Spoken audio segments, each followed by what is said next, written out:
My friends, brace yourselves for a Brazilian political roller coaster that would make even the most dramatic telenovela writer blush.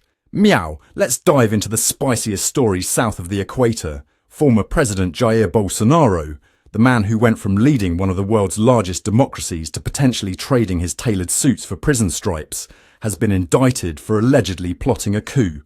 That's right, folks. It seems old Bolsonaro wasn't content with just losing an election. He decided to go for gold in the How to Undermine Democracy Olympics. For those who've been living under a rock, or perhaps hiding from Brazilian politics, let's rewind a bit. Bolsonaro, our far-right former army captain, turned political firebrand, rose to power in 2018 on a wave of populist rhetoric and promises to drain the swamp. Sound familiar? His presidency was about as smooth as a caipirinha made with gravel, marked by environmental destruction, pandemic denial, and enough controversy to fill the Amazon rainforest. But the real samba hit the fan in October 2022, when Bolsonaro lost the election to his left-wing rival, Luiz Inácio Lula da Silva. Now, most politicians might take this as a cue to gracefully exit stage left, perhaps write a memoir or start a podcast. But not our Jair. Oh no, he apparently decided to take a page out of the dictator's handbook for dummies and allegedly plot a coup. Because meow, why accept defeat when you can just overthrow democracy, right? Fast forward to January 8th, 2023. Picture this. Bolsonaro's supporters, fired up by a cocktail of conspiracy theories and misplaced patriotism that would make even the most ardent flat earther raise an eyebrow, decided to storm government buildings in Brasilia. It was like a carnival parade gone horribly wrong. Instead of colourful floats, we had angry mobs. Instead of samba, we had the sound of breaking glass and democracy crumbling.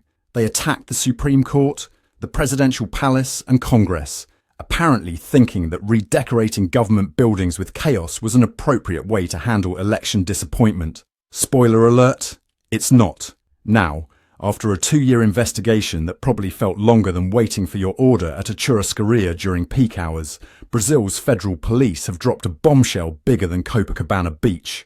They've indicted Bolsonaro and 36 of his closest amigos for allegedly plotting this coup. It's like Ocean's 11, but with less George Clooney and more corruption. Ocean's 37, if you will. The cast of this political thriller reads like a who's who of Brazilian right-wing politics.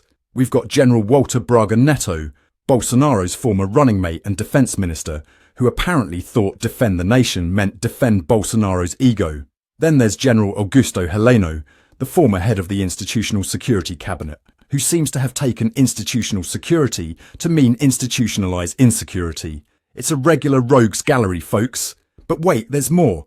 The federal police report is 700 pages long.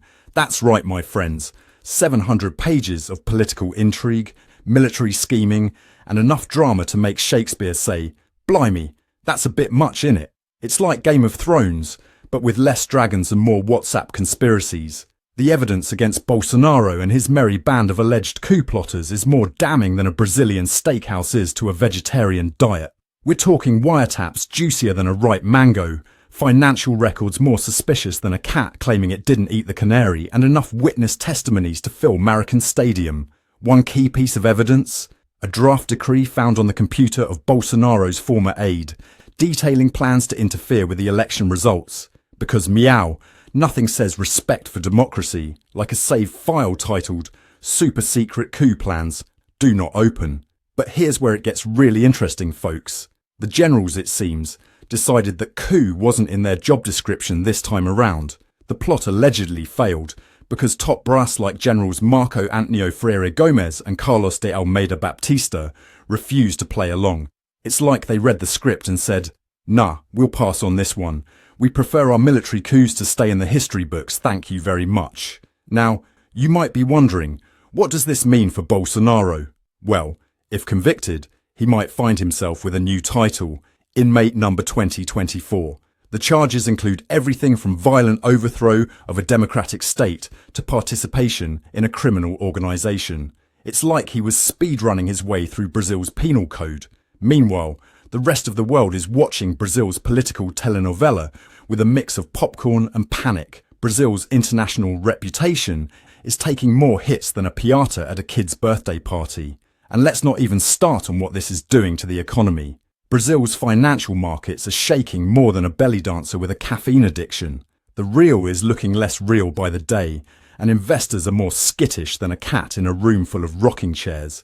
But here's the kicker, my friends. While all this drama unfolds, ordinary Brazilians are out there living their lives, probably wondering if they can change the channel on this political reality show.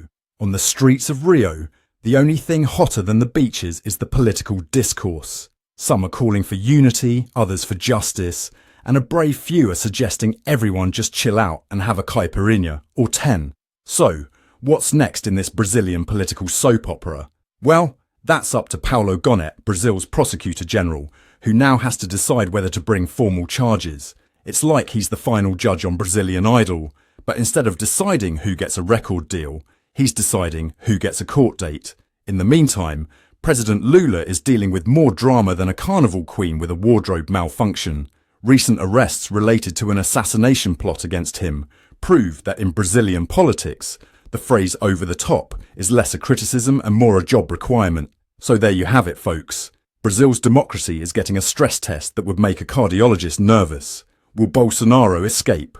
Will democracy triumph? Will I ever understand Brazilian politics? 2 out of 3 ain't bad. And remember, my friends, if you want to stay updated on this Brazilian political novella, be sure to subscribe to our channel. It's like joining a democracy preservation club, but with more jokes and less actual responsibility. After all, in the world of newscats, we take our news seriously, even when it's seriously ridiculous. I'm Ron de Parmesan, and this has been another Newscat special report. Thank you for watching, and stay tuned for more updates.